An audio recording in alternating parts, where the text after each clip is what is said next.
Musk is doing to Twitter is a very good illustration of why the existence of billionaires is a threat to democracy. For better or worse, Twitter is essential communication infrastructure for hundreds of millions of people. It's a verification system, RIP, made it a trusted means of communications for governments, the media, and civil society around the world. Twitter has always been a most democratic platform, allowing for marginalized groups to communicate with the powerful without the mediation of Facebook's algorithm. The dismantling of Twitter is a blow to democracy. It should not have been possible with this kind of wanton destruction. I mean, yes and no. Like, people will find a way. Not the only platform. What is happening right now?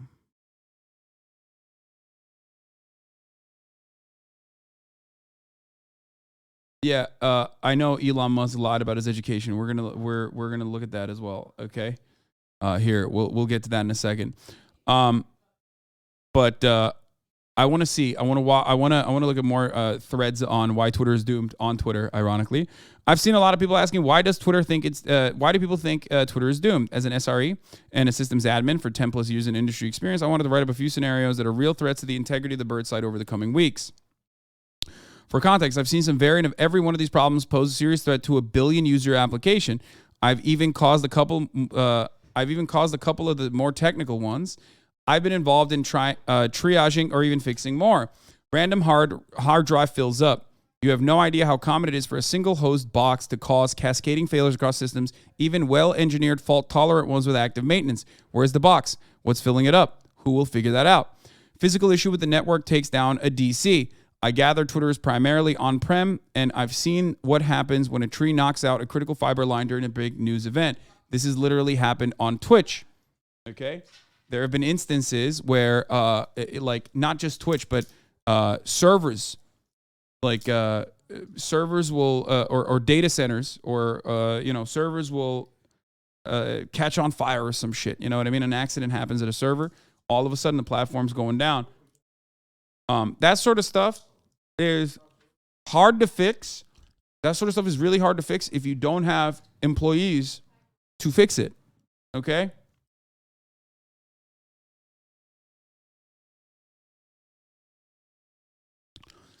Bad code push takes the site down. Preventing this was my day job, and I can't tell you it's one of the scariest scenarios on any SRE team. Bad code push takes the site down in a way that also fucks up the ability to push new code.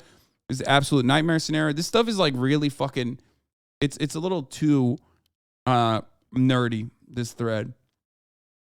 I care not about the infrastructure, both the physical infrastructure or like the coding, but instead what kind of like vulnerabilities could be exploited and what kind of implications that could have, okay, on your private information being accessed. Database is fucked. It's a big one. Everything's on fire. Who's the expert for this one? Someone say entirely hypothetically, they find a security vulnerability in your iOS app. You need to fast track a fix. Stat. You have a team of experts who know how to navigate Apple's Kafka-esque bureaucracy for app updates, right? I sure hope you do. Someone notices that it's possible to read anyone else's DMs by loading a particular URL. This is a Sev1 massive all hands on deck critical issue. You need people who understand deeply how your privacy abstractions work and how to fix them. The site goes dark at 4 a.m. The on-calls have no idea what's wrong. You need an incident manager on call who knows how to wake up, why, and how. Who to wake up, why, and how. Someone who understands your systems can synthesize information at lightning speed and coordinate a recovery effort. The system you use to find other systems internally goes down. None of your systems can talk to each other. The site and all of your tools immediately fail. The tools you need to revert the breaking change are all fucked. Can you figure this out? Can you figure this one out with a skeleton team? It's 5 p.m. on Friday. The dashboards go red all at once. The web fleet is seeing cascading reboots. The disks have been filling up since Wednesday. There were hundreds of code changes across multiple interlocking systems on Wednesday. Revert any of them at your own risk.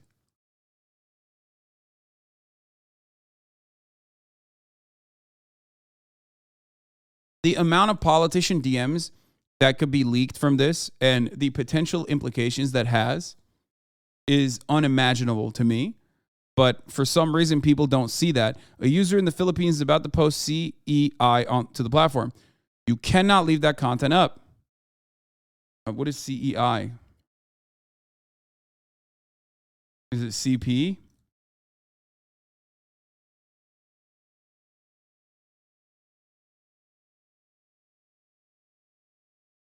Oh, child exploitation images. Okay. You cannot leave that content up. Do you have your employees with the relationships with PH law enforcement? Do you have your content moderation systems working? Do you have your moderators? Okay. The FBI wants to inspect the contents of the DMs of someone they think is about to commit 9/11-2 atomic boogaloo. Do you have a system to grant them access? Do you refuse them access? How do you know it's really them? You grant them access. Now someone from a country known for horrific human rights violations is knocking. They have an official-looking subpoena. Do you let them see a dissident's DMs? Can you articulate why? You might need to in a very official court somewhere in Europe. Another country is telling you that they want all of your data on your users stored in the servers in their country. Do you have policy experts for that country? Do you have a lot of very motivated lawyers? Do you have an infra engineer who knows how to partition your data just so? GDPR, you're found in violation. It took a team of hundreds of engineers, lawyers, policy experts, designers, and managers, and months of hardcore engineering to be in compliance in the first place. Can you get that back? I can assure you, not doing so will cost more than an org's headcount. Like, this is a multi-billion-dollar platform with billions of users on it, okay? People do not understand how complicated this shit is to comply with international authorities.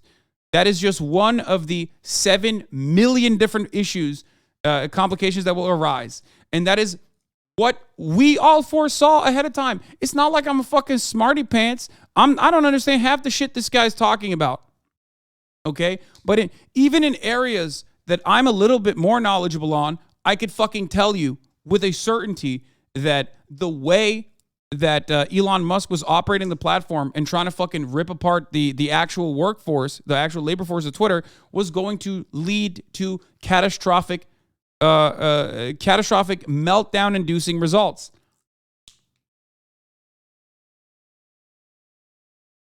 The service you use to discover other services is working fine, but one of your best engineers does some calculations and realizes it won't scale to more users and more services, and hypothetically you want to build a super app called X. Do you rewrite? What do? You decide to rewrite. 8 months later, your new systems is ready to take on its first users. Who's coordinating the migration? Do they really understand complex systems? You just hired a great seeming engineering director from Microsoft for a core org.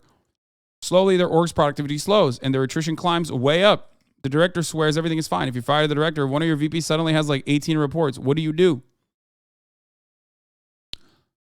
I mean, there is like a million other ways, but genocide. This is, okay, let's get to some of the other stuff.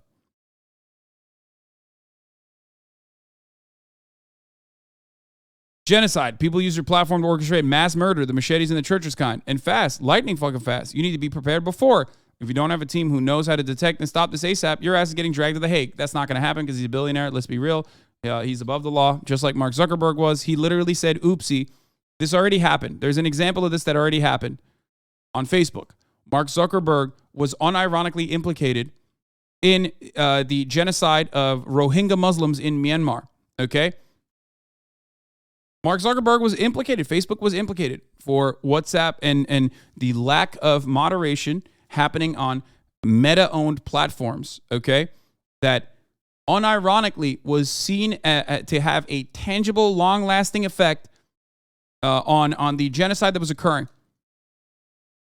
He didn't go to jail. He just said, oopsie, sorry for aiding your genocide. That's real. Rebellion. Millions of people use your platform to orchestrate rebellions against their government. Do you use the tools to stop them? Do you let it ride? How do you decide? What if you let it ride and the same thing happens next week in a country you really like?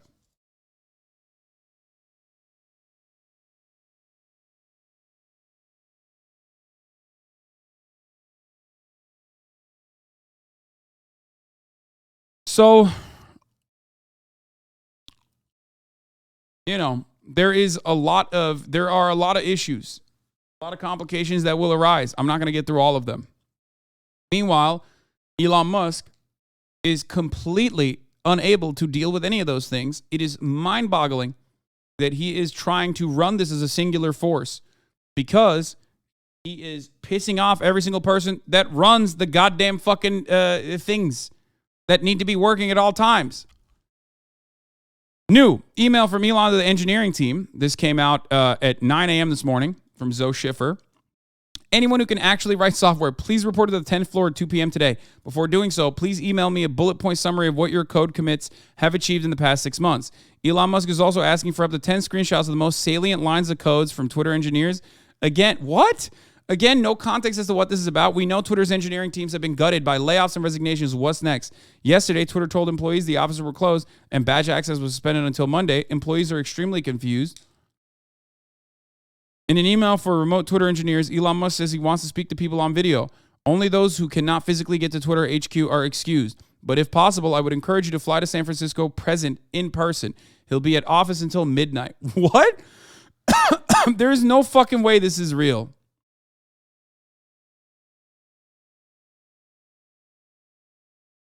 This isn't a test in competency. This is a test in loyalty where he wants to see who will blindly follow orders. The irony on many levels shouldn't be lost that many of the compliant folks will be H-1B visa holders who just want to stay in the country.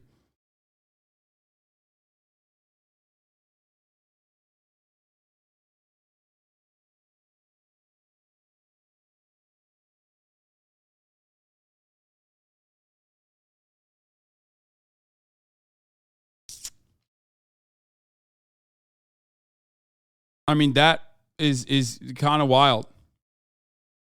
That, I mean, not even kind of wild. That's incredibly wild. I don't even know what the fuck to say to that. Like, what the hell is going on? It's just like he's already gutted the fucking staff. These are people that are the most desperate, right? Not as desperate as me for getting to run the fucking top of the hour ad break last time around, or even at 1 p.m. So I'm going to run it right now. At the top of the hour, there's a 6-second ad break. If you no longer want to see those ads, all you need to do is subscribe, which you can do for $5 or for free with a Twitch Prime. Okay, actual low-performing employees have more incentive to show loyalty. Lamau.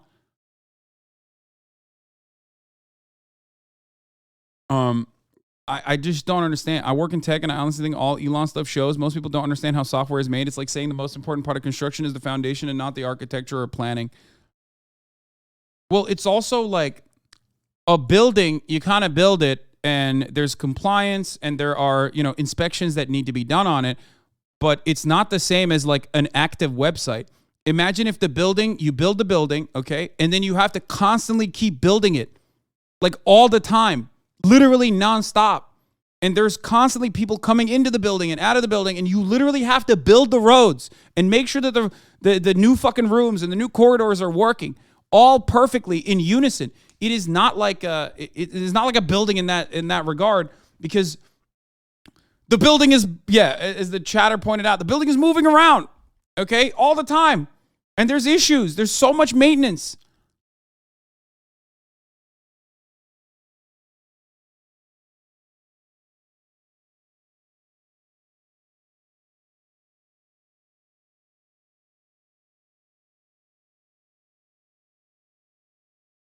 And people are climbing the walls. People are trying to push through or pull a door. The back wall isn't put together. The storefront is. Yeah, it's wild. The building is moving around at all times, and it's on fire all the time as well. It's just not an easy. It is an impossibly difficult fucking thing to manage, especially in the way that Elon is trying to manage it into the fucking ground. I don't know what to say other than the ad break is upon us, and I'm not going to forget this time, okay? You can also get gifted a sub if you're lucky. Nito QQ, thank you for the 5 get the subs, allowing 5 people to no longer see the ads. Here's the 1 minute ad break now.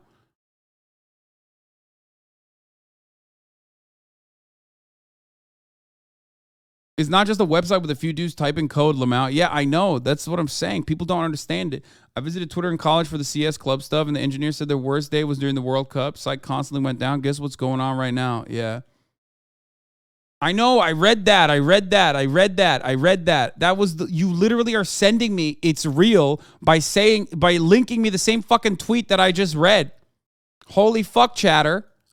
Look, it's the same thread. Stop. You're sending me the same thread over and over again. Stop saying last time, King. Take a second off. Turbo Killer, thank you for the 10 gifted subs. Twitter employees are not working class. Yes, you're right, dude. You're so right. No, working class is when I like something. Working class is when I fantasize about the big burly men that are working in the fucking coal mines. That's the only working class is whoever I declare is working class. Musk is emailing Twitter staff to find anyone who actually writes software. Yeah, I saw. Juniper got Jordan Peterson the reply to this. If you are oh dude, come on. That's not Jordan Peterson, and that's not a tweet I can show, dude. What the fuck? Where is that person? Dude, it's not funny, man. That's not funny. I'm not gonna permanently ban you, but take a fucking week off. Jesus Christ. Are you stupid? That's not Jordan Peterson, and that also is not a tweet that I can show, okay? You fucking dumbass. Some of you dumb motherfuckers have tried to send me that before, thinking it's so funny. It's literally like a cum-sucking machine, you fucking idiot. Why do you think I can show that?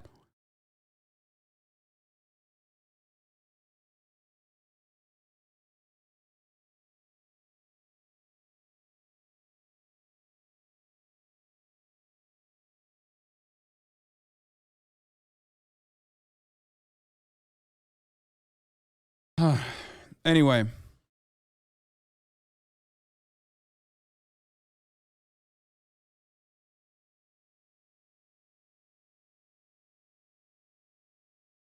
Does that and gets 1 week off. Someone calls your hair gross and you permaban them. Honestly, that's amazing. Yeah, I do. Sometimes I give a 1 minute or a 1 day fucking one because I'm just annoyed too.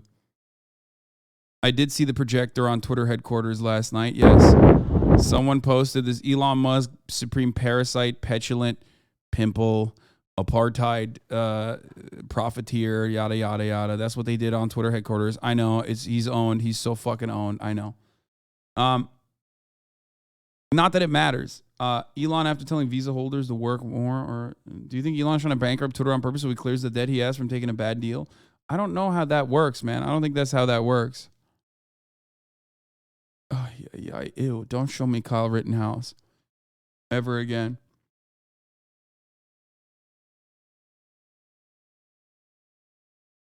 But without further ado, I think we should watch The Cult of Elon Musk from friend of the show, J Aubrey. Are you sincerely trying to save the world? Well, I'm trying to do good things, yeah. I mean, saving the world is not I mean... But you're trying to do good things and you're a billionaire. That seems a little bit like either superhero or supervillain. You have to choose one. I gotta pee, I'll be back. I like tequila, damn this shit tasty. Yeah, you know I made about $1 million off a pink beanie. I gotta pee, I'll be back. I feel like my life is a movie, damn it's too easy. Can't catch me, I'm jumping the borders, hit the embassy. It's bag or die. 7 gold chains on me, call me Slick Rick. Just made an album, 7 days, that's quick. Boobies going up and down, she's fit. Hold up, wait, rewind that shit. Got uncut gems, Adam Sandler.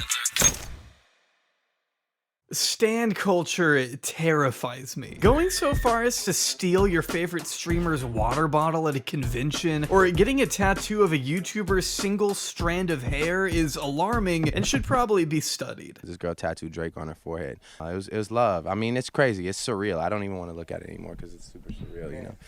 Yeah. Celebrity worship, though, is far from a new concept. And truthfully, in small doses, it doesn't have to be a bad thing. To a certain extent, everyone looks up to and draws inspiration from somebody. But an entire subset of the population exalting powerful oligarchs and hailing those at the very top of the societal totem pole as saviors of humanity is what starts to make me a little uneasy, personally. Maybe that makes me crazy, but in my mind, no one else encapsulates this quite better than perhaps the most talked about guy on the planet right now. A tech mogul and multi-billionaire CEO who gained a particularly staunch fan base with his frequent use of Twitter, depicting himself as a reputable genius with big ideas for the future and revolution. Yes, I walked away from the video to take a piss. Also, J Aubrey is a friend of the show.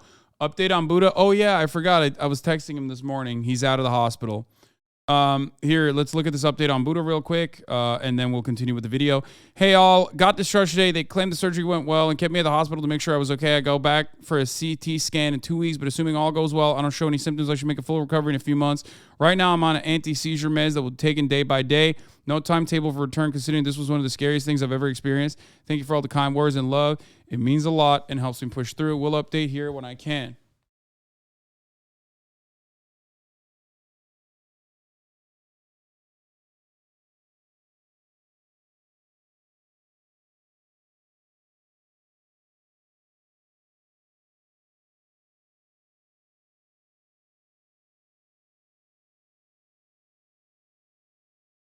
Buddha is a friend of mine that I met during RP. This guy right here, that's his character in RP, and he is a Twitch streamer. He lives with Blastoise, and Tony, who is another RP guy. Blastoise is RP2, and Ali, also known as Myth.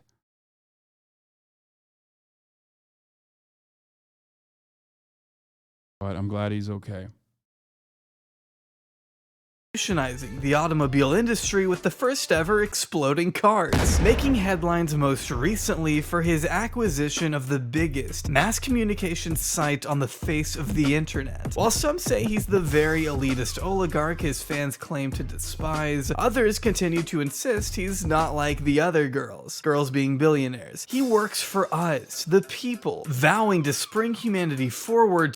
It literally shows how fucking simple and stupid people are, by the way.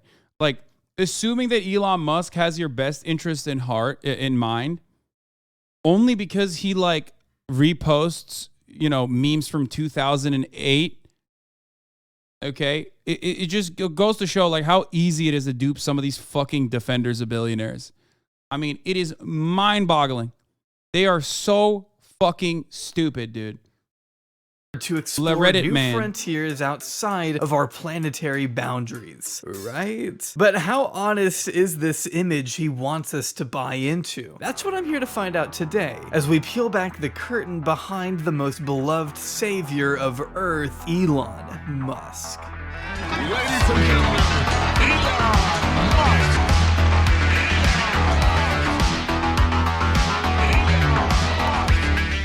Elon Reeve Musk was born on June 28, 1971 in a capital city of South Africa by the name of Pretoria. Brought up alongside two younger siblings by his mother May, a Canadian-born model and dietitian, and his incestuous father Errol, a South African electromechanical engineer, pilot, sailor, consultant, and property developer, meaning it goes without saying that Elon was born.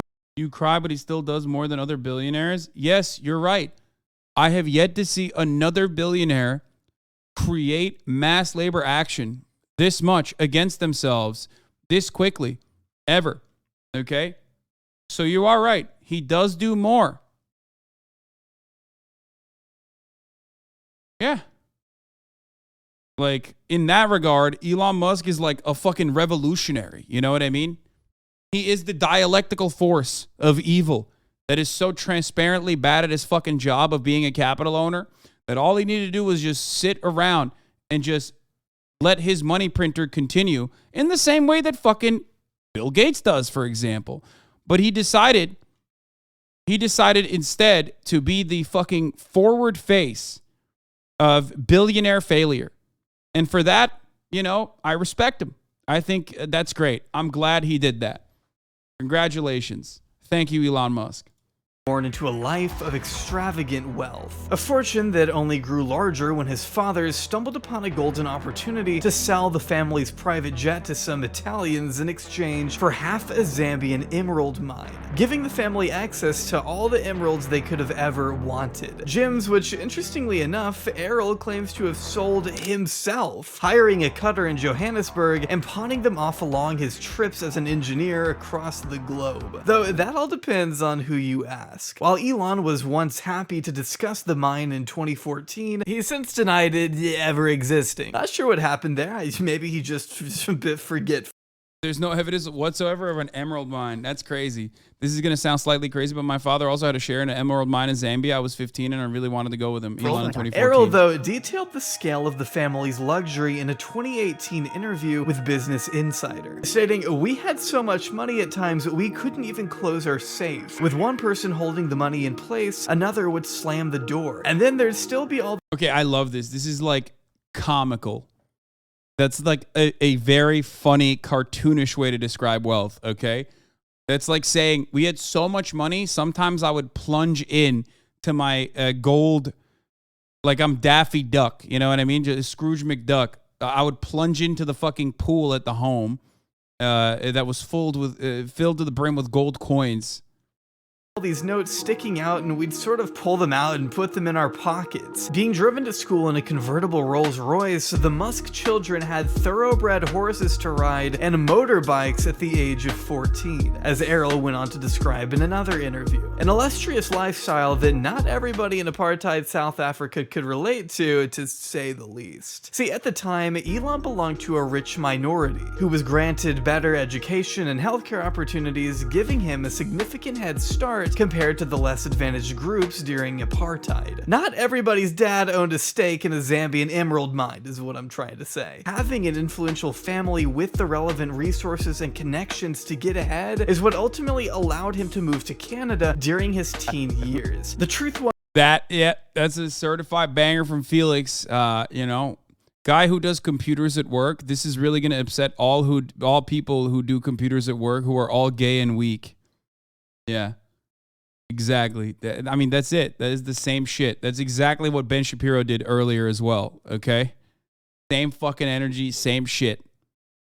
Literally. My favorite genre of conservative tweet is dandy boys who grew up playing the violin in Los Angeles using the gay Twitter app to signal to other dandy lads how masked they are. Oh, man. That fucking owned, dude. We're owning all the other gay guys, which we are not a part of. Okay? We are so strong. We weld.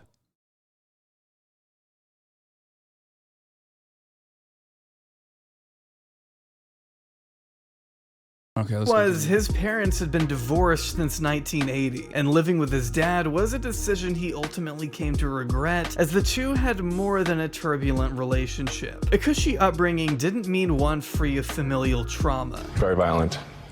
It was not a happy childhood. My father has serious issues. Elon describing his now estranged father as a terrible human being, emotionally abusing his children their entire lives, which isn't too surprising when you consider he's admitted to having a child with his stepdaughter 40 years his junior, despite raising her since the age of 4. So, after obtaining a Canadian visa through his mother, Elon would then move to the US, attending the University of Pennsylvania and graduating with a Bachelor of Arts degree in physics and a Bachelor of Science in economics by the mid-90s, when he then moved to San Diego with plans to obtain a PhD at Stanford, though Elon quickly changed course as he watched the company Netscape go public with a valuation of about $3 billion. Being a fan of computers and sci-fi his entire life, Elon was enamored with the business potential of the consumer internet, dropping out of Stanford after just 2 days and chasing the money during the dot-com boom. There was also additional fake degree stuff that came out, by the way. Where the fuck is it? Here it is. Someone has said Elon Musk has lied for 27 years about his credentials. He does not have a BS in physics or any technical field, did not get into a PhD program. He dropped out in 1995 and was illegally in the States. Stanford, he did not actually attend as well. Stanford was the one we knew about. I didn't know about the University of Pennsylvania one, though. Later, investors quietly arranged a diploma, but not in science. Musk has falsely claimed a degree in physics from the University of Pennsylvania that he obtained in 1995. Okay?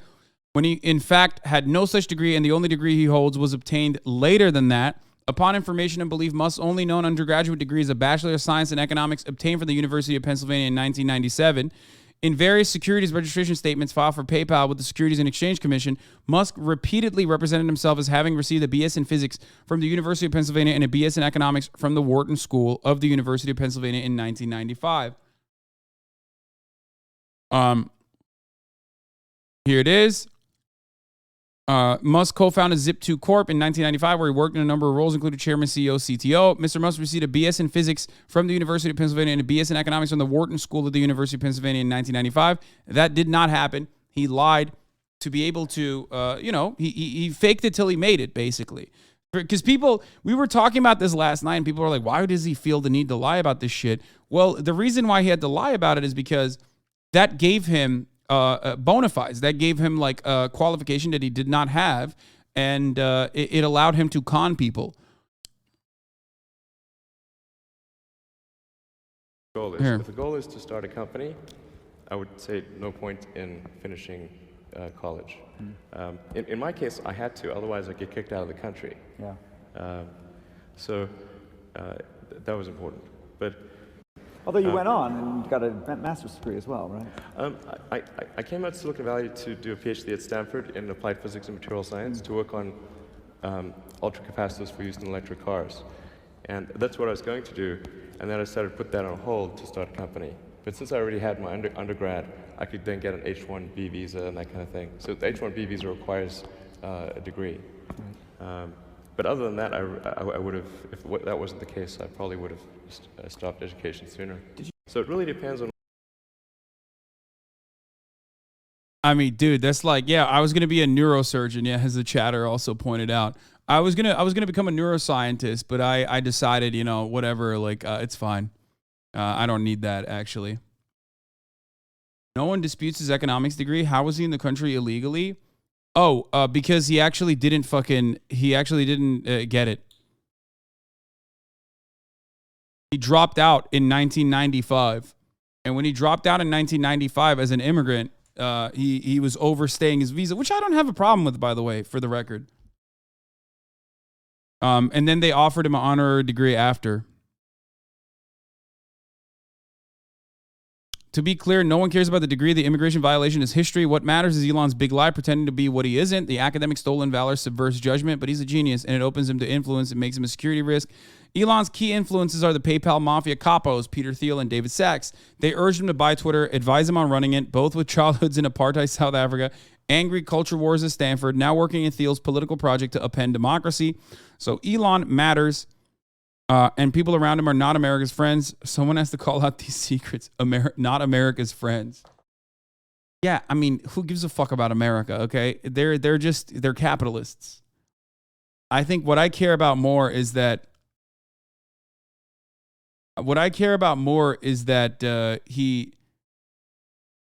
he's just, you know, they're capital owners themselves never care about a particular nation state. They care about advancing the interests of capital. And Elon Musk is no different than anybody else. What I care about is that he's so transparently bad at being a con man that his elevation to the highest stage really, I think, can be singled out to point to as an example of how capitalism works in general. Okay? Most likely outcomes of the Ukraine war, if you scare people enough, they will demand the removal of freedom as a path to tyranny. Most profitable outcome by far is a horrible war of attrition that destroys Ukraine and severely damages Russia with a massive body count on both sides. And in the end, the same outcome. This is like, that's not a bad fucking take from Elon Musk, by the way. I don't know why the fuck people are, I don't know why, that's not wrong. I love when people yell at Elon Musk for, you know, everything that he does and then end up like arriving at one time when he's like correct. A broken clock moment. Elon Musk's crusade against Twitter escalated from a war of words to a full-on takeover. He was egged behind the scenes by a mix of voices from fellow billionaires and internet trolls.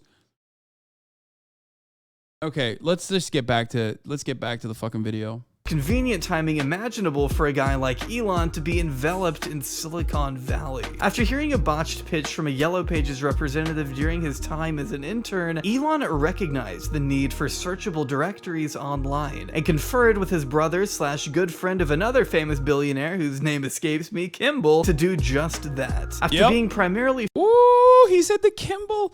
Ooh, he dropped the motherfucking Kimball pedogate connection, dude. Oh, I love J Aubrey. Funded by Errol, Elon and Kimball's Zip2 sought to provide and license online city guide software to newspapers. And if that sounds boring, it is. I'm not gonna lie, it's boring. And frankly, it's an idea so basic, it would have been invented by somebody else had Elon not been at the right place at the right time. But what I find funny is that throughout its early stages, Elon would impress potential investors by building a giant fake casing around a smaller computer to make it seem like Zip2 was some kind of massive supercomputer when he did this every single time. He never had a working Tesla Roadster. He literally just fucking changed.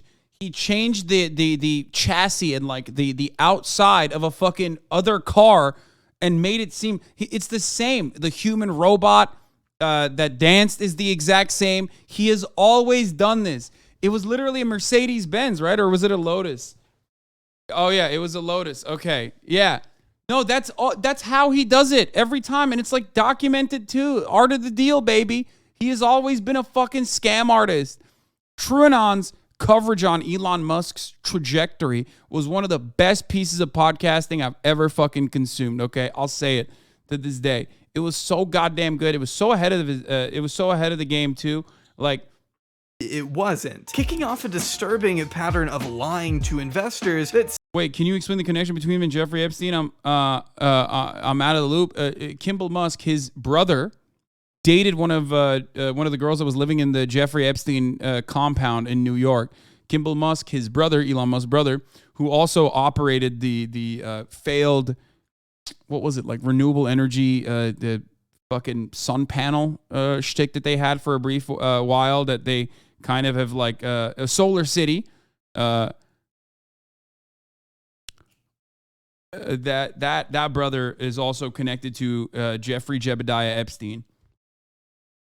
Seemed to follow in more ways than throughout one his entire career, but we'll get into all that later. See, Elon and Cowboy Kimball finally scored their first investment from a venture capital firm for $3 million, on the one condition that Elon step aside as CEO and allow a more seasoned tech executive to take his place. While Elon has always pushed to keep himself in the spotlight, Zip2 needed the money, so he agreed. It was at this point that newer, more skilled programmers were hired and tasked with rewriting a huge bulk of Elon's code, as it was evident his skills were self-taught, which is a mild way of putting it when you consider how much needed to be fixed. Like, I'm a YouTuber who doesn't know anything about coding, but because his approach apparently didn't include chunking, he created what's known as a hairball, or a tangled mess of code that's nearly impossible to unravel if anything goes wrong. So hey, maybe coding wasn't his strong suit, but that's okay because neither was managing, apparently. With one former vice president alleging Elon would get really angry if the entire company wasn't still at their desks working past 9 o'clock at night.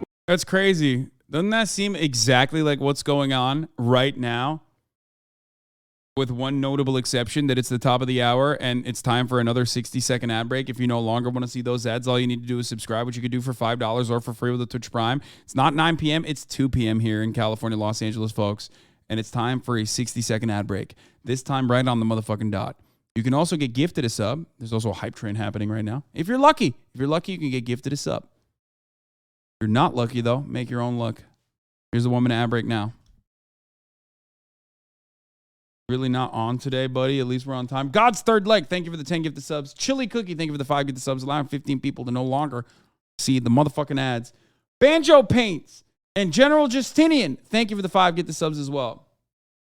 Which I find hard to believe, personally. I'm Mr. TV. Thank you for the 50 gifted subs. Holy shit. Employees to the point of exhaustion has never been documented at any point throughout his career. But after eventually organizing a coup to reinstate himself as CEO, Elon became a millionaire when Zip2 sold to Compaq in 1999. Thank you, Jolene. With his Cujo. 7% share of the company scoring him a $22 million payday. Money that he would then sink into an uninsured $1 million car he later totaled, not before inviting CNN over to film the equivalent of a really expensive unboxing video. I'd like to be on the cover of Rolling Stone. That'd be cool. He wanted to make himself famous. In fact, it's possible he cared more about his image than just about anything else. You'll see in a minute that the drive behind all of Elon's business ventures relied more on Elon making himself a cult Thank you, of Catboy personality Collector, than with the 10 actually gifted subs. improving the world in direct, tangible ways. As we By the way, that's how you know, one thing that like you always see from all these like fucking meme accounts and shit that's always like pointing to like Jay-Z used to wear chains all the time. And then when he became a billionaire, he stopped wearing chains, or like, look at the difference between this rapper who's wearing a chain and like this actual billionaire who does not. Like, that's the oldest meme in the fucking game. And Elon Musk unironically was like, nah, fuck that. Like, I'm going to be the meme. I'm going to go and fucking buy a McLaren that I cannot pay for. Before crashing it and almost dying, by the way, that was pretty funny. Bleep Bloops, thank you for the 25, get the subs. Like, literally purchasing a car way outside of his fucking, way outside of his price point. Way outside of his fucking pay grade. And doing it in the most like obvious, the awful way possible, and then people still hyping him up for it. We see in the story of X.com, which despite its name, wasn't a porn site. So this is an ATM. What we're going to do is transform the traditional banking industry. I do not fit the picture of a banker. Raising $50 million is a matter of making a series of phone calls. This is where Elon's story gets even more convoluted and dishonest. It was 1/20th his payout. Exactly, bro. It's like, can you imagine you make $100,000, make a fucking $100,000, and then you just go out and immediately the first thing you do is just drop a fucking $5,000 purchase. Like, that's crazy. That's an awful fucking dumb financial thing to do. Buy a Taycan. The Taycan is so inside of my fucking purchase range. I don't know how to describe it to you. A lot of you motherfuckers don't know how to do math, okay? You don't understand how math works. You know how many fucking subscribers I have. What the fuck are you talking about?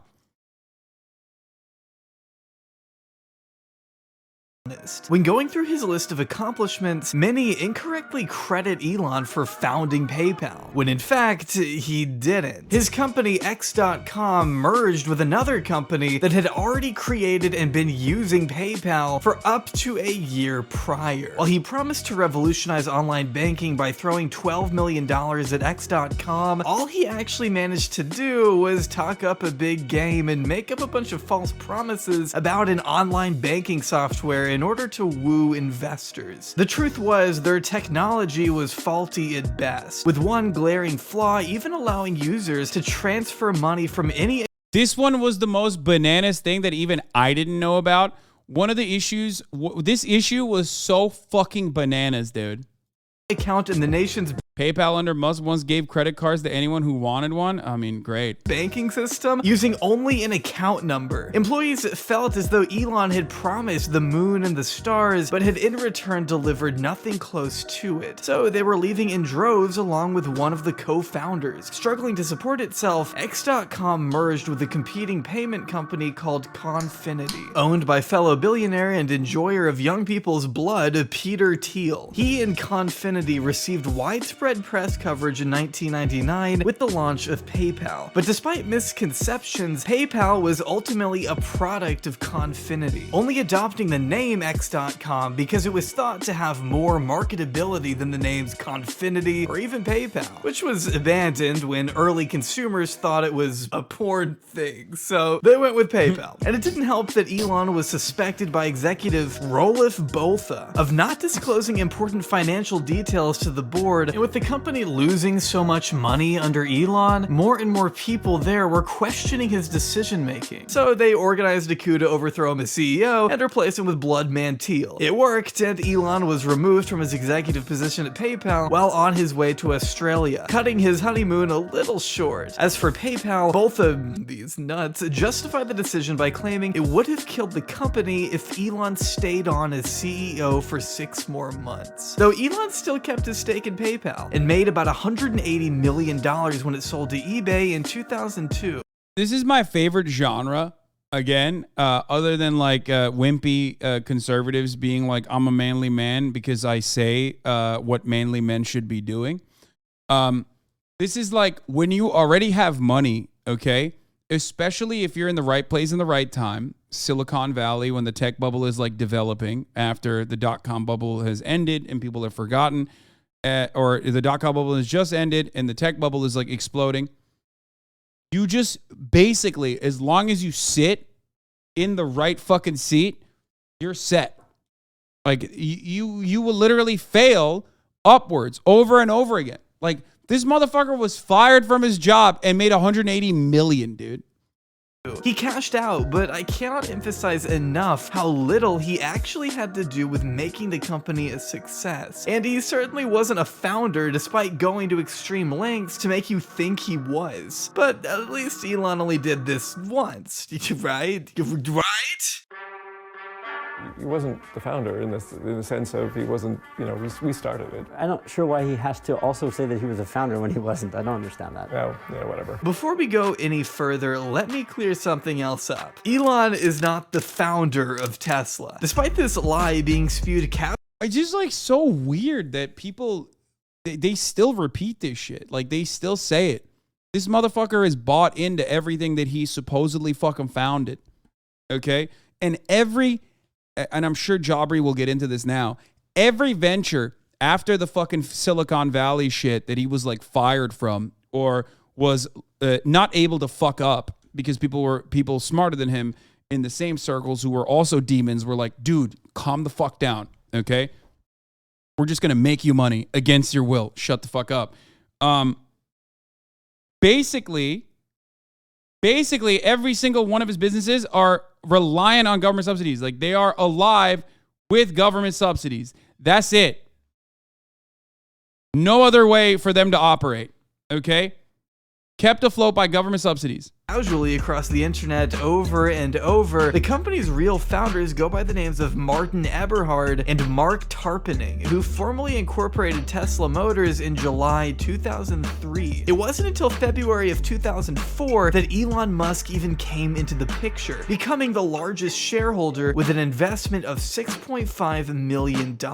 Becoming chairman of the board, but until he became CEO, he wasn't really a big part of the company. Even now, some of the only patents to his name have to do with door designs and the charging mechanism that makes Tesla chargers exclusive to Tesla. His patent is just on the connecting point and not the cable or really the tech, just the shape and locking mechanism of the charging port. Seems like it might have to do with the fact that you can't charge any electric vehicle at a Tesla station, just Tesla cars. And one of the things Musk definitely did early in Tesla production is push for as many charging stations as they could make, meaning that one of the reasons their cars sell so much is because their charging stations account for about 40% of the stations in the US. Which, gee, sure sounds like a way to squeeze more affordable electric car companies out of the market, but what do I know? Elon at first clashing with Tesla founders after they failed to mention his name in an interview with the New York Times, because why would they? He wasn't CEO. Threatening to pull out of the company, though, if they didn't call back and issue a correction. Elon's pettiness was on full display. Elon was obsessed with being the face of it all. Probably what drove him to out Eberhard from the company in 2007, illegally denying his severance, resulting in a storm of lawsuits and counter lawsuits alike, as Eberhard slammed Elon for attempting to rewrite history and gave himself the title of founder. A settlement was eventually reached outside the court, but it's hard to imagine Eberhard doesn't hold any resentment towards the man who kicked him out of his own company. Can you describe the moment? It's just funny because, like, a lot of this stuff happened. The media certainly sided with the wealthier billionaire in that regard,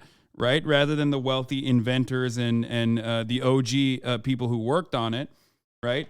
And they kind of played a role in whitewashing Elon Musk and making it seem as though he was truly the fucking founder and shit like that. But right now, this exact same thing is happening once again.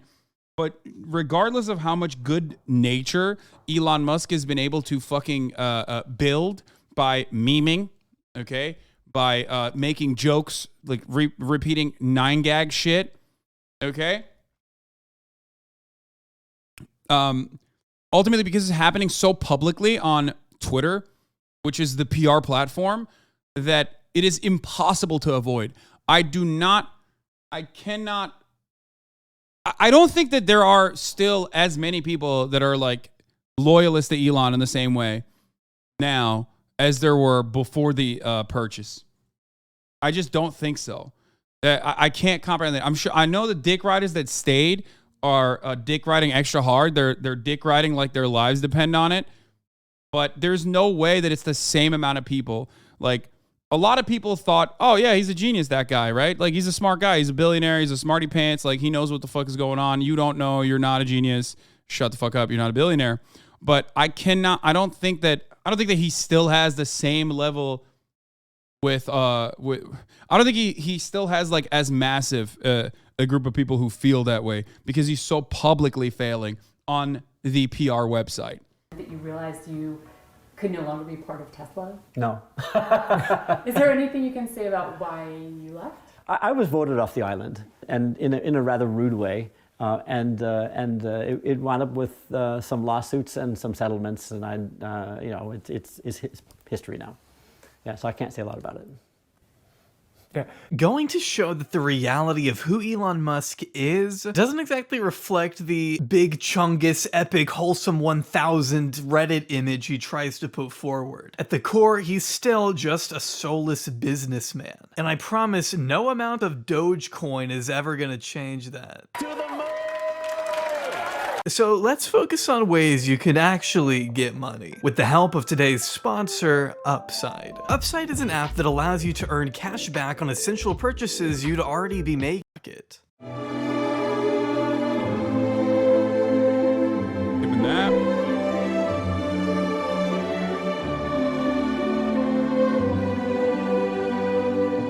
With Elon at the helm, Tesla has long pioneered the automobile industry by producing accessible and affordable electric vehicles that are both safe for the environment and available for the everyman to enjoy. Assuming the everyman can afford a $50,000 car, but hey, they help the environment, right? Oh, mining lithium for Tesla batteries causes soil degradation, water shortages, biodiversity loss, and literally increases global warming? Damn, well, at least Elon sold them anyway, despite knowing Model S batteries tended to break down and catch fire in 2012. It was also reported in 2017 that 90% of Teslas that rolled off the assembly line came with some kind of issue that needed to be fixed retroactively. Some buyers reported their cooling system was cobbled together with planks of wood, while other anecdotal testimonies revealed a trend of cosmetic issues even on their most expensive I mean, I don't agree with everything there.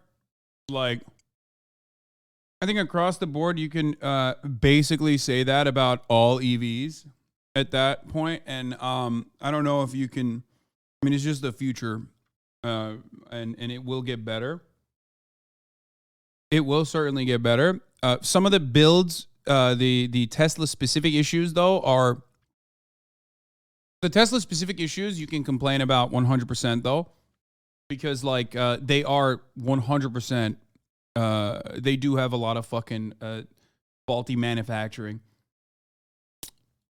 Trims. In 2020, Tesla users reported an outage that prevented them from getting into their vehicles. The range of the Model S was once beaten out by another electric vehicle, literally made out of trash. The autopilot was once so unsafe that you could bypass the safety feature by shoving a piece of fruit into the steering wheel. The panel gaps are obvious, the plastic is often loose, and the bumpers have been known to fall off in the rain. The NHTSA has opened up at least 35 investigations into Tesla's autopilot after being involved in over 400 accidents since July 2021. Lawsuits continue to pile up over Tesla's apparent phantom braking. Fires involving lithium-ion batteries are notoriously hard for firefighters to extinguish, which is especially unfortunate when you consider Teslas catch fire so often that there's an entire category on the Tesla Wikipedia dedicated to such incidents. Spontaneously catching fire in the store, causing house fires when parked in the garage, even bursting into flames while being washed, with Tesla fires ultimately being responsible for over 30 confirmed deaths. Which doesn't fill me with confidence personally. Really nothing more than a death trap masquerading as a cheap status symbol, which is one of the very few genuine accomplishments to Elon's name. He took the electric car mainstream. At the very least, you could say Tesla's popularity has forced other car manufacturers to pursue their own electric models, most of which seem way more promising than whatever the fuck is going on at Tesla. A company so notorious for OSHA violations, I probably could have made this entire video solely about their horrible working conditions.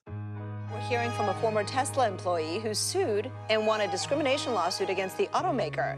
ABC News reporter Rebecca Jarvis has more on the racial abuse he endured. On April 16th, 2018, a nonprofit investigative journalism site by the name of Reveal News published the results of an investigation that discovered a rampant slew of employee injuries at Tesla's.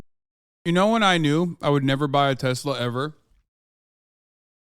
When I was in one that was old and the batteries had fallen apart completely and it was melting super fucking fast. Like the battery would run out way faster than it's supposed to. And everyone in the fucking chat in Texas was telling me that I should just not use the air conditioning. That's when I was like, I will never buy a fucking Tesla. Like when people were just like, dude, just don't use the AC. It was like 110 degrees in fucking Texas, okay? And people literally were like, dog, just don't buy. Just don't use the AC. When the car was idling and the AC was on, I could watch the battery, I was watching the battery fucking go.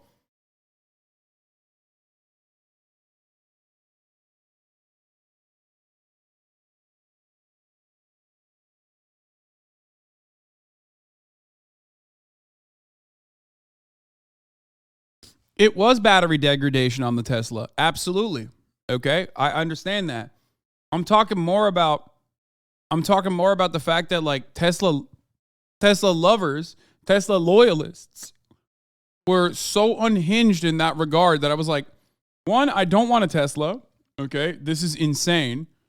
And two, the fucking fandom is even more insane.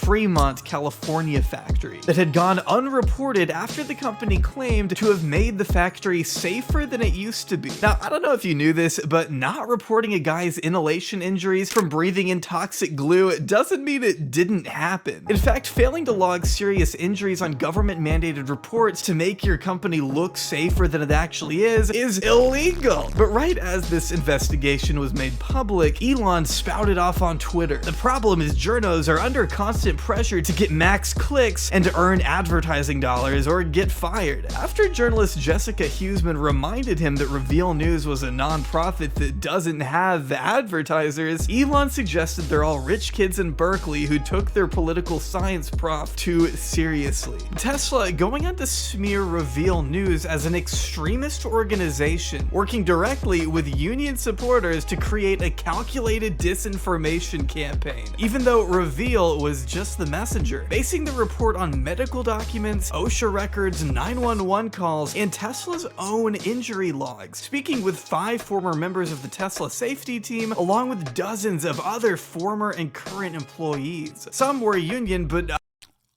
I'm surprised Elon Musk didn't call them pedophiles. Others weren't. That's usually his other step in the you know. That's usually what he does too. That's the other thing that he likes doing. Employees who described a chaotic factory floor where speed trumped safety. It's been reported that workers were crushed by forklifts, burned in electrical fires, sprayed with molten metal, and sliced by machinery named after X-Men characters. And that's just according to the ones they reported, which amounted to about 722 total injuries in 1 year, or roughly 2 a day. Even over a year later, Tesla still had 3 times as many OSHA violations as the 10 largest US plants combined, which may have had something. Bro, some of these plants literally use child labor, okay? Like, that's why when I say Tesla is now the largest American car manufacturer without a unionized workplace, that's why I mentioned this shit. It's super significant. It's a car manufacturer that almost entirely relies on government subsidies in the form of carbon credits. Like, that's what kept it afloat in times when Tesla was near bankruptcy. Time and time again. Okay? And it is an American manufacturing, it is an American car manufacturer, and it does not have unions. Okay? The federal government can do something about it. And they're not. To do with the lack of yellow hazard marks around the factory. As the Reveal article alleges, concerned about bone-crunching collisions and the lack of clearly marked pedestrian lanes at the plant, the General Assembly Line's then lead safety professional went to her boss, who she said told her Elon does not like the color yellow, along with him also supposedly personally disliking the sound of forklifts backing up. Pretty insane claims Elon has since denied in the same breath as threatening to take away stock options from union workers, which landed him in court. If someone said Elon doesn't like something, you were concerned because you could lose your job, stated the former environmental compliance manager. So not only have employees... Hey, by the way,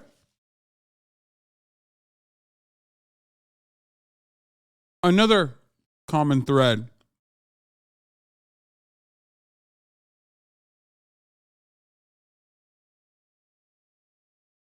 Another common thread, Elon being like a diligent micromanager and a petulant narcissistic man baby who will fire people for random shit that he doesn't personally appreciate. Employees blamed the unprecedented number of injuries.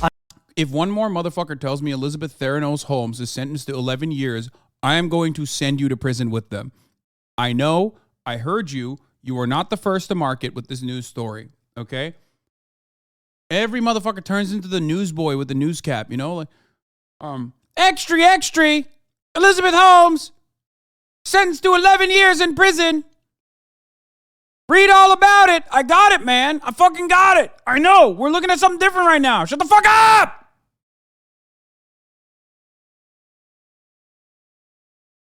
On Elon's supposed relaxed approach to safety, but Tesla didn't even report all of it. When injuries were brought to light on a public scale, however, Elon promised to personally meet with all the injured employees and even visit the floor of the Tesla factory to do their jobs for them, which would have been cool if he had ever actually done it. And this was all before making his employees return to work at the height of COVID, resulting in an outbreak, defying public health orders and causing 450 plus cases at his own factory in 2021 is far from his initial prediction that there'd be 0 new cases of COVID by April 2020. And while it's that was another really good one. Remember when he said that? That was awesome. worth noting, Tesla isn't the only car manufacturer known for this kind of unethical activity. It's also important to keep in mind, we don't worship other tech or car CEOs as such brilliant architects of the future who will bring humanity to the next step by installing chips in our brains or whatever. In a lot of ways, it's kind of like a Fitbit in your skull. That is another fucking insane project. The Neuralink project and its medical ethics violations have been hilariously fucking grim. Monkeys ripping their fucking faces off. Holy shit. With tiny wires. If they're inserted very carefully, so that the robot actually images the brain and makes sure to avoid any veins or arteries so that the electrodes can be inserted with no noticeable damage. You sort of think like if you stab something with a wire, surely it will bleed, but actually at a really small scale, it does not. Most visionaries, though, don't end up sued by the state of California over reports of, quote, rampant racism that have been around for years. According to a 39-page report from 2022, Tesla was literally the racism Black factory. Employees were not only denied promotions and given harsher punishments than others, but black workers and black workers only were forced to scrub the floor on their hands and knees. Tesla's response to these claims has been both poor and dismissive, shoving the racism allegations to the side to instead brag about how much they've done for sustainability and clean energy, which is pretty fucking ironic considering how much money they pull in from selling their carbon credits. But Tesla still isn't profitable. Their stated goal is to accelerate the world's transition to sustainable energy. Second thought. But Tesla's actual strategy is exploiting well-meaning government climate programs. Look at carbon credits. Government permits to emit a certain quantity of greenhouse gases. Companies earn carbon credits for reducing emissions and have to spend them when they emit too much. Tesla earns a lot, then sells them to other companies, erasing whatever progress Tesla made. The boost from selling carbon credits led to some of the only profitable quarters Tesla had ever had. So they're basically monetizing. It literally saved Tesla from bankruptcy more than once. Like, not even a joke. It not only was the only reason why they ever turned profit, but it saved them from bankruptcy when they were not delivering fucking cars and basically utilizing the pre-existing deposits and down payments that they were getting to try and deliver as many cars as they try and build as many cars as they possibly could, and failing to meet the original like delivery dates. Pollution that Elon has most definitely contributed to with his rocket-related vanity project. Why discredit your whole video with the fake racism story? Yeah, you know, notoriously the court system is so fucking cool. That like they are notoriously anti-racist, right? Like if an American federal court, if an American court finds you guilty of fucking racism in the workplace, and then and then basically fines you to the tune of hundreds of millions of dollars, which then, of course, was the award was too much, so they lowered it. Perhaps maybe you did that, you know? Perhaps maybe the racism stuff happened.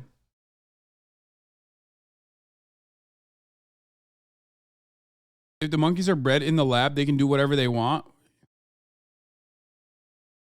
Elon's bootlickers, his dick riders are awesome.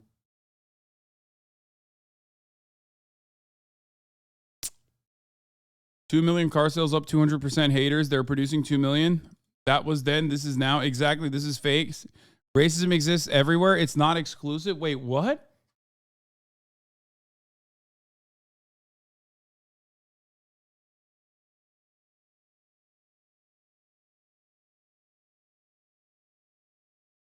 Dude, what are these people saying right now? Racism exists everywhere. So like what?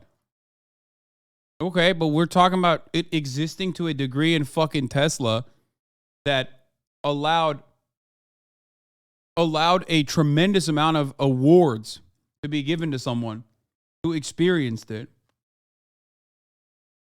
Tesla bag holders who lost 50% of their wealth? Yeah.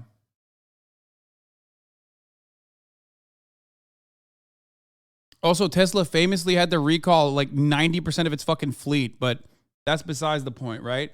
I know the dick riders at Tesla were like, well, it's just about, the backup camera. And, some cars don't even need that. It's like, well, if you put it in your fucking car, then you best believe that the trunk should not fuck up the backup camera, because then all of a sudden you have to do a recall to 90% of the fucking cars that are out there.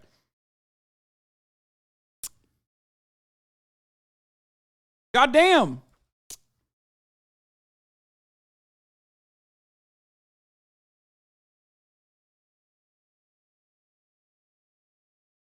I hate that the truth is in between what the dick rider is saying, what this ridiculous video says. Nobody's interested in that because everyone just wants to dive off either extreme.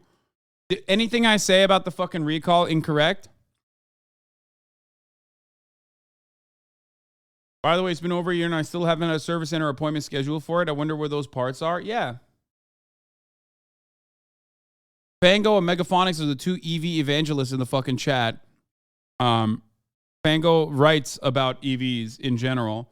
Sorry, I just got here because Megaphonics tagged me. You're not wrong about the recall. I was referring to the fire parts of the video. Wait, what do you mean the fire parts? Oh yeah. EV evangelists hate when people talk about fucking how electric vehicles catch on fire and are notoriously almost impossible to fucking, yeah, because it's wrong. Okay, brother. I mean, it's not wrong. I have an electric vehicle. I understand that. Lithium fires are very, very difficult to take, very difficult to control. Part of the reason why Porsches have a different colored brake pad on their electric vehicles is to specify that, it's a lithium battery in there. So you need a completely different set of firefighting tools to deal with it. Right? Isn't that how that works?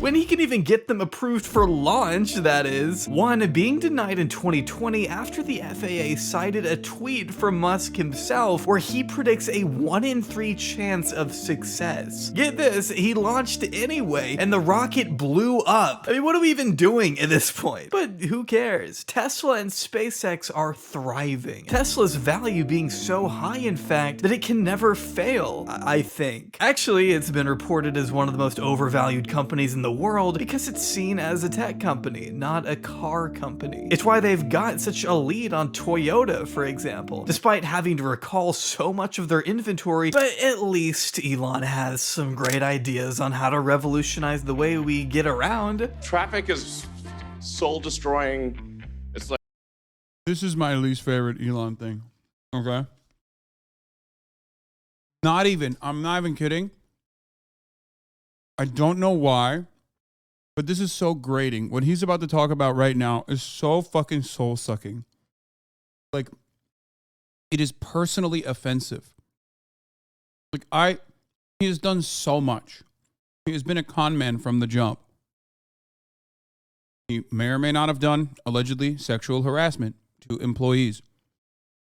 The racism thing is definitely real. But this uniquely offends me. One, because I live in California and traffic is a major problem. But two, because I love infrastructure. And this, it actually fucking like melts my soul that people were defending this. It is the worst thing, I swear to God. Taking away infrastructure dollars to build a tunnel that only works for Teslas is one of the grossest things that you can do with public funds. Okay? It's like acid on the soul. It's horrible. This is, I think, finally, there's something that I think could solve the goddamn traffic problem. After finding himself stuck in traffic one day in 2016, Elon envisioned a bright future where people could travel in a less congested environment, vowing to instill a safe, earthquake-proof underground network of tunnels to help you get from point A to point B in reduced time. And if you're thinking, hey, that sounds a lot like a subway, you're right, except these are only for Teslas and can only take on a fraction of the people a subway can carry, described as a dangerous and uncomfortable death trap by people that have actually used it. Oh my, there's a traffic jam. Oh, you know what? When it's busy with new people constantly, it's not too bad. But when it's slow and you're by yourself, it kind of gets a little boring sometimes. So Elon somehow managed to come up with a less efficient, more costly version of something that already exists and works perfectly fine. In fact, one would think the more responsible thing to do for society would be to put more money into public transportation rather than create your own tunnel system from scratch that would require time, resources, and billions of dollars to complete. There's a reason we only have one of these things coming out of a Las Vegas convention center and not the elaborate network Elon once promised. But if I had $1 for all the times Elon failed to go through on a promise, I'd be able to buy Twitter. Making such absurd predictions that don't end up happening, between Tesla battery swapping to saying there will be 1 million robo-taxis on the road by 2020, promising a self-driving Model 3, connecting our brains to computers, and saying he's gonna put people on Mars in the next 10 years. Battery swapping worked. It was just inconvenient. Yeah. I know EV guys. I know. Tesla Roadster, Cybertruck, a humanoid robot that was supposedly going to work, living on Mars, Mars colonization. Elon Musk has never, he's just never told the truth. The only reason why he is kept afloat, don't forget the Hyperloop. I don't want to talk about that. It is so gross. I don't want to talk about it. We moved on from that part of the project. Please stop mentioning its name.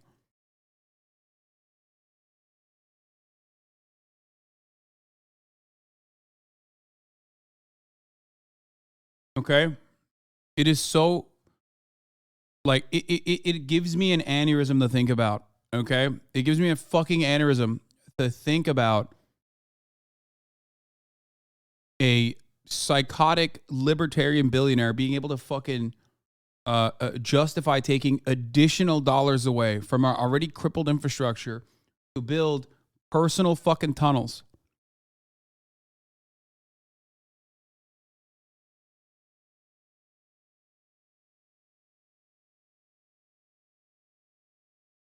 You want a high-speed rail in California? What a fucking nerd. It will happen. I believe it will happen. It will happen one day. And I will ride it and I will laugh at you. Okay? I will ride it and I will laugh at you. It doesn't matter if it costs $80 billion fucking dollars a year. Okay? I don't care. It will happen one day. It's going to happen. Stop saying hopium, copium. It's going to happen. Which was 10 years ago. See, setting lofty, unachievable goals for the future is a big part of Elon's business strategy. Sometimes it works out and he finds the funding he's looking for, which isn't hard to do. But other times, Elon lying on such a public scale has gotten him sued. Homie's a fucking Boa Steakhouse. This is literally underneath Soho House, West Hollywood, where Boa is.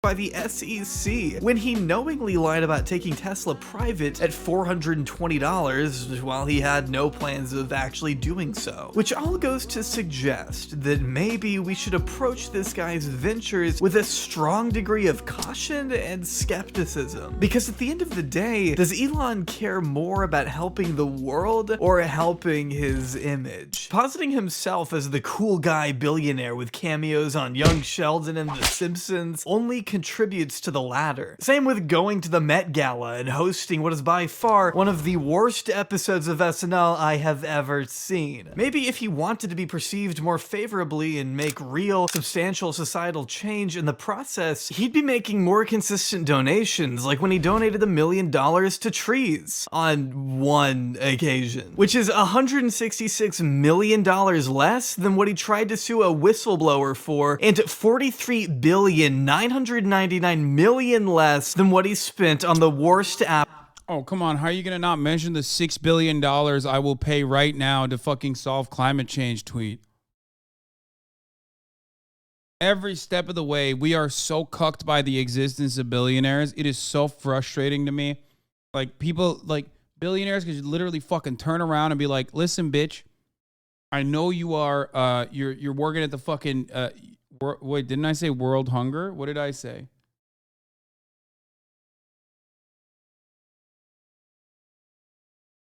Did I say climate change? Oh, my bad. It was world hunger. You're right. Like the UN End World Hunger Plan. He literally dangled $6 billion over, got some fucking global leaders to be like, wow, yeah, that'd be great. Here, let's sit down and talk. And then he said, sorry, some people that worked for you were rapists, so I'm not going to give you any money. Shit on the fucking UN.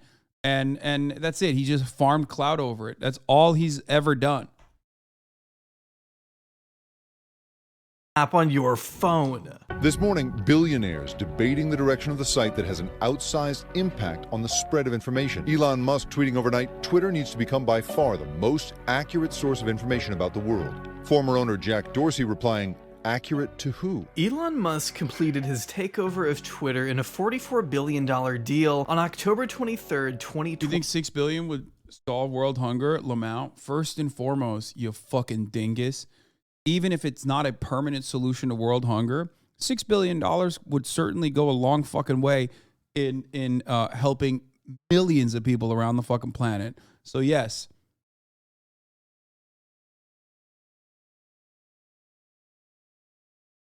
Yep, I Millie Rock there. If you don't know the story, why comment?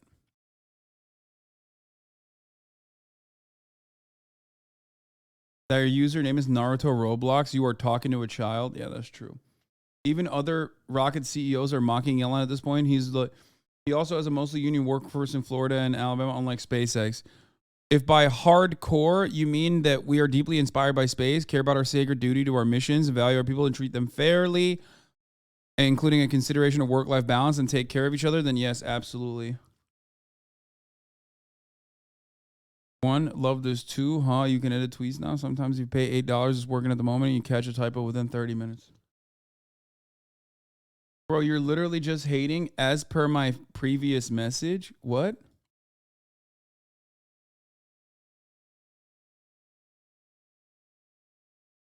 First of all, famine is not a scarcity problem.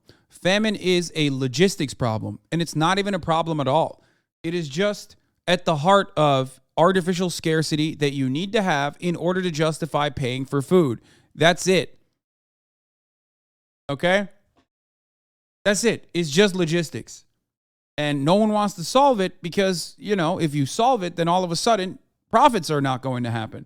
All of a sudden then if it's everything is profit based, then you're not going to, you know, you're not going to make more food.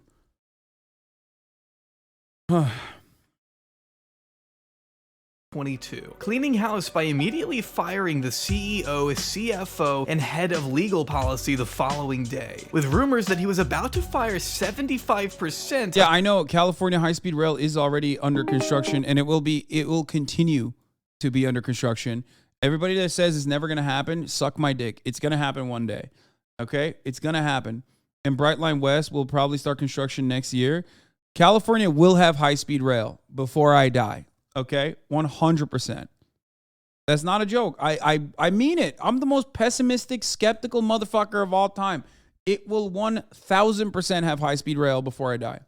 Of Twitter's total employees, an aggressive decision he backtracked before settling on about 50%, which still amounted to over 3,700 jobs being taken away from departments including engineering and content moderation. Some employees in Ireland and Britain staying up late at night to learn about the fate of their careers at 3 in the morning. According to the New York Times, the cuts were so haphazard that at one late night meeting about the Twitter Blue subscription product, at least one worker was locked out of the company's systems during the call. The layoffs were so sudden and devastating, they prompted Twitter founder Jack Dorsey to take personal accountability for growing the company too quickly and letting it reach this point. A point where the FTC is now tracking the developments at Twitter with, quote, deep concern after key members of the security team left en masse as the company goes up in flames. With each passing day, it's becoming more apparent that Elon may be a little too in over his head, saying things about the app only to have it be corrected by the former CEO, the website itself, or employees who have been with Twitter way longer than he has, going so far as to publicly fire an engineer who didn't do anything but offer a correction we know in a about particularly public throwdown that ended with Elon using the information the guy gave him. As one user summarized the situation, Musk declares something he knows nothing about, is corrected by an employee who explains the problem, then fires that employee and presents their ideas as his own, which, as we've covered here today, is quite literally the story of his entire career. But Elon seems to be less concerned about the internal problems that could cost the company billions and more focused on fixing the problems that weren't actually there, lifting an indefinite work from home order to assure employees work 40 hours a week in person as he begins to roll out a number of asinine changes. Some of the changes having to do with content moderation and adding long-form text attachments to tweets, which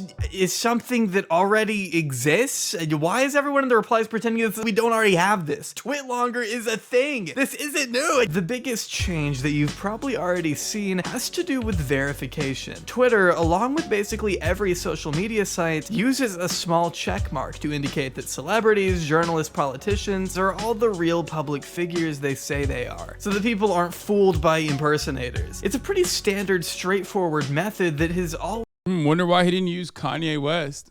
J Aubrey, big Kanye stan.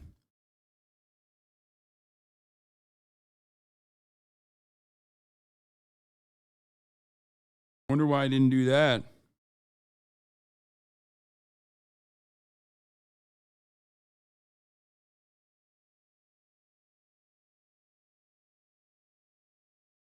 always worked. But because Elon is obsessed with making dumb and counterproductive changes that make people... To be fair, J Aubrey is no longer a Kanye stan.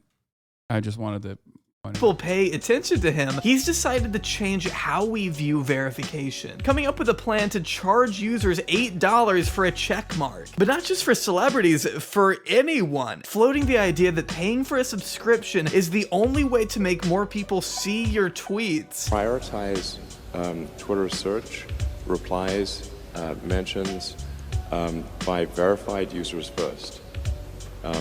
He made it pay to play, and then still claims that, like, if you say something negative, i.e. something that he just doesn't like, he will still turn around and shadow ban you regardless, which I think is pretty funny, straight up. And yeah, this is very, if you're payment verified with blue checkmark, then you'll prioritize, and hateful conduct pays. But if somebody risks losing even $8, the net effect will be, over time, that the verified users will pretty much always be at the top of comments and search, and you won't really see, you'll have to scroll far to see the unverified users, which will be the bots and controls and whatnot. Incentivizing people to pay for the app by burying unverified accounts under anyone who coughs up $8 and gets a fake little participation trophy. With reports that those who do not pay for Twitter Blue will be relegated to a separate page on the site entirely. So just like his carbon credit scheme, Elon has found a way to monetize free speech rather than facilitate it. Putting it behind a paywall only assures the real avid dick writers are the ones who get their voices heard. That and anyone who pays $8 to impersonate celebrities and tweet things that surely Elon would find hilarious now that comedy is legal again. The one funny thing Elon's ever done, and it was by accident. But this sudden push for subscription-based content makes more sense when we see it in a wider context. Do you think he's intentionally tanking Twitter to limit how Americans get their news and push further alt-right narrative? Dude, Americans don't get their news from Twitter. What the fuck are you talking about? Weirdos like us get our news from Twitter so that we can be first to market before anybody else, before like, you know, MSNBC and CNN and local news stations actually cover the news. Americans don't get their fucking news from Twitter. Also, there's already a platform that spreads way faster, spreads misinformation way faster than Twitter ever could, and that's called TikTok. And Facebook too, which has very little, I mean, its moderation is ridiculous. As a possible attempt to recoup the losses he incurred by failing to get out of his binding obligation to buy Twitter, at least as stated by a former employee, driving home the point that these new payment options are less a demonstration of Elon's genius marketing wit and more like a desperate scramble to keep the company from going bankrupt. Elon's takeover prompted such a mass exodus of huge advertisers, i.e. where Twitter gets 90% of their revenue from, probably having to do with the number of hate-filled tweets increasing by 5 times and the new CEO of the company himself tweeting ridiculous conspiracy theories immediately following the acquisition. Yeah, it's no surprise that brands don't want to be associated with that. No matter how much Elon threatens to thermo— Oh no, Twitter is gone. It's GG's. Jim Cramer. Oh, it's over. Oh, it's so over. I didn't think that it was over until Jim Cramer chimed in and said, I'm not as worried as others that Twitter will suddenly not work. Call me bullish on Elon Musk and his desire to make this better. So close to his prior L's too. What did he apologize for recently? What was it? It was inverse Cramer. Yeah, the Cramer kiss of death, baby. Was it FTX? It was FTX or Meta, right? No, it wasn't FTX. It was Meta tanking. Oof. I think it was proven you can make money by hedging against him.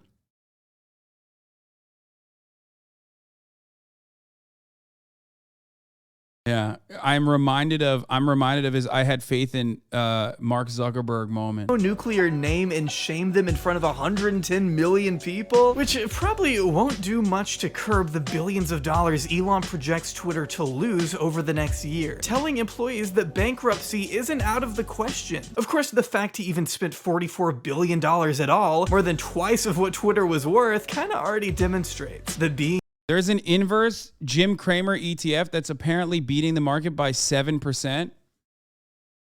That's crazy. Oh my God. There is no consistent mechanism year over year that can like effectively beat the stock market other than inverse Cramer, it seems. This is the first time that's ever happened. This is wild. Being a billionaire, it doesn't always equate to being smart at business. Now, I'm personally not in the biggest hurry to upload my bank info to an app that just lost a chunk of its cybersecurity team, but I hope for Elon's sake that enough people pay for his dinky little check mark to keep the lights on. But at least in the meantime, he did manage to make Twitter have less ads than this video, so I'll give him that. PayPal, SolarCity, Tesla, SpaceX, they're so spectacularly different. They're such ambitious projects at scale. How on earth has one person been able to innovate in this way? What is it about? What? He didn't do any of those things. I'm going to lose my fucking mind. Dude, this motherfucker tweets like the most unemployed person on the planet. That should have given you a clue. Dude, everyone on the TED platform is just so brain broken, dude. I swear to God, if you've done a TED Talk, it's like, there's no salvaging that. Like, there is nothing better There is nothing better that you could point to than the fact that Elon quite literally tweets all day, every day, okay? He is tweeting non-fucking stop. How does he have time? If he's working all the goddamn time, how is he tweeting all the fucking time? That's it. Just point to them. Just point to the fucking tweets. Motherfucker is key searching himself, dude, all day, every day, all over the platform that he just bought for $44 billion. Get the fuck out of here telling me he works hard. Despite everything we've talked about, Elon Musk is still one of the most liked and respected people. It takes 20 seconds to send a coherent tweet, little bro. Yeah, and apparently it takes like a month to eviscerate a platform that you overpaid for, little bro.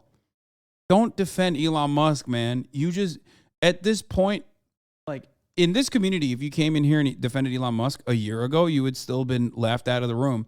But now you'll be laughed out of most rooms because even the most like I love capitalism weirdos have recognized that this guy is a demonstrable fucking failure.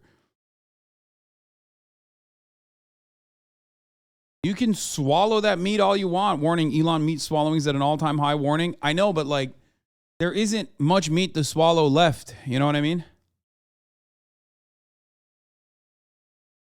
On the planet. His quirky, casual internet status setting him aside from the group of other elitists who don't have a fraction of the support Elon both enjoys and exploits. His army of unrelenting fans is like a weapon he uses against the people who slightly criticize him. Like the time he baselessly accused a journalist of taking bribes for Tesla short sellers. Or at the time he called a British diver leading the charge to save a group of boys trapped in a cave a pedo guy, paying to find dirt on the man when all he did was refuse to accept Elon's submarines he didn't think could work. Maybe. Which, by the way, American court systems are so wonderful that they actually allowed Elon to get away with that. That's crazy, right? Just think about that. Almost as crazy as thinking you won't see an ad at the top of the hour because I've been slacking on my ad delivery mechanism today, but you will see one. Unless you subscribe for $5 or for free with a Twitch Prime by connecting your Amazon Prime account to your Twitch account where you get one free Prime subscription a month. You can also get gifted a sub if you're lucky. Okay? But there it is. Crazy. Delusions of grandeur. No shot that submarine would have worked. No, it like mechanically would not have been able to fit in the fucking caves. As was proven immediately.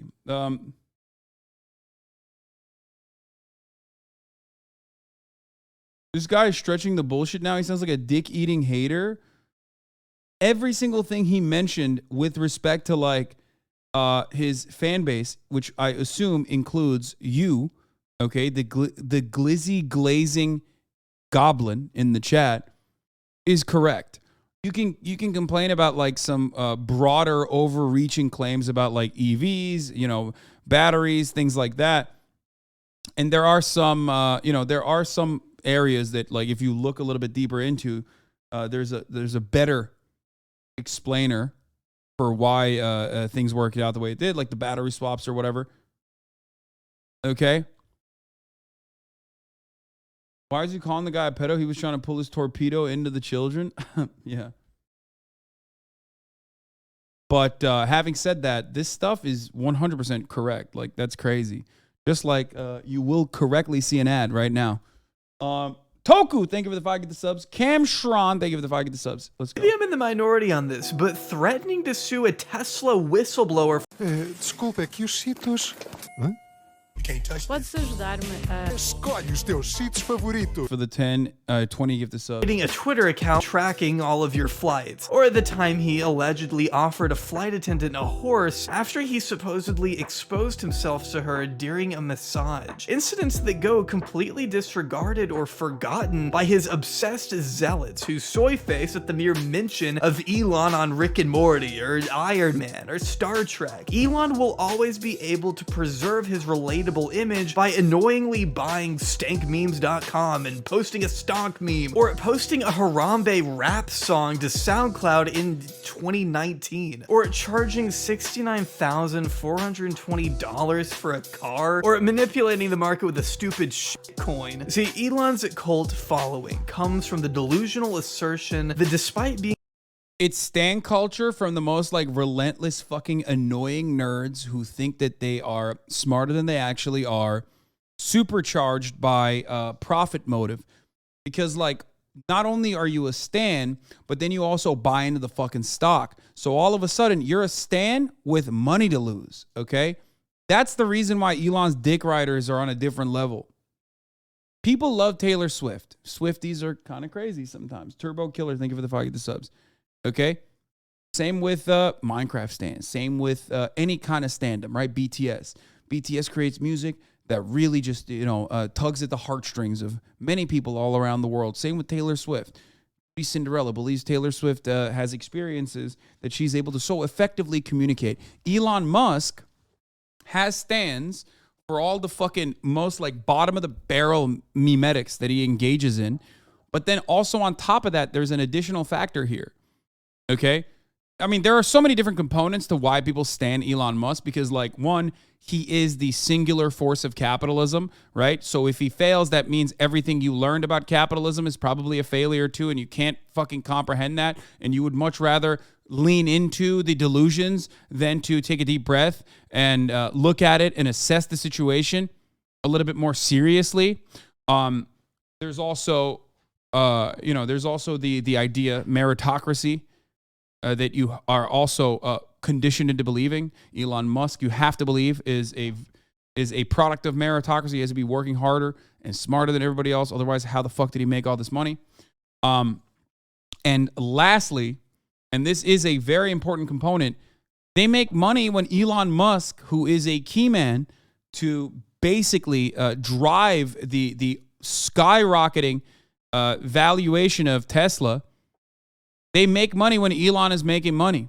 They think they make money when Elon's making money because they've bought into the stock as well. Okay? That makes it so that all these stands are fucking insanely unhinged. The same with the crypto shit. Being the richest man alive, he's just like us. He's a guy you'd smoke a joint with, using his goofy antics to distract from who he truly is at his core. A greedy, rich oligarch who evidently doesn't care much about the safety and livelihoods of the people he employs, or even whether or not the people on the first voyages to Mars live or die for that matter. What makes you By the way, in that way, it's no different than Andrew Tate.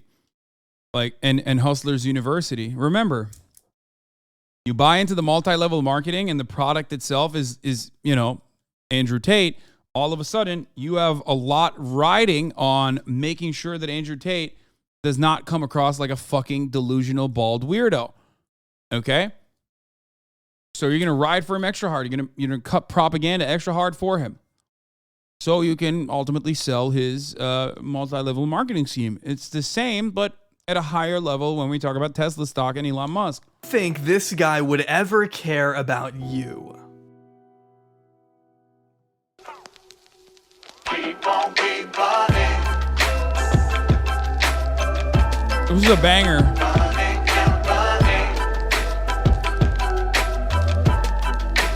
Keep on, keep running.